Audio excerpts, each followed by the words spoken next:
ဒီမှာညီကိုခဏတော့တစ်ခုဆက်လို့ကိုကြောက်နေတယ်လားဝေဖာခါမှာကိုစိုးနေတယ်လားဒါမှမဟုတ်စိတ်တည်းမဖြစ်သေးဘူးလို့ပြောနေတာမာရီတို့ရဲ့ဆက်ဆက်ချင်းမှာဒီကမှစိတ်တည်းဖြစ်ကြတော့တော်ကိုစားရမှာဆိုရင်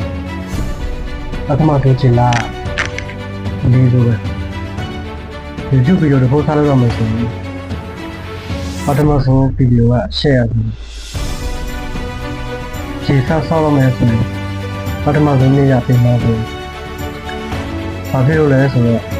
ကျွန်တော်ရဲ့စိတ်တွေကတိတ်တောက်တာရှိရနေရတယ်ဂျုံတက်ကြည့်လို့ပါဒါပေမဲ့မှတ်ထားပါ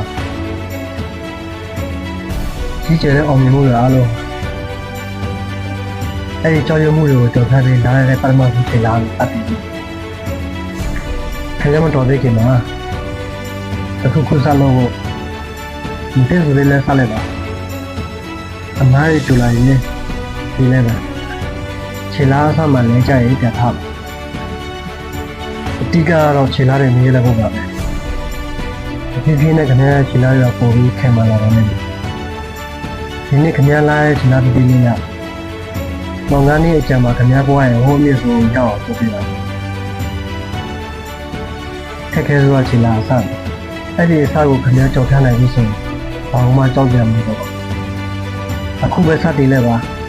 ကျွန်တော်ရဲ့ညီကိုလည်းတခုရှိနေတာ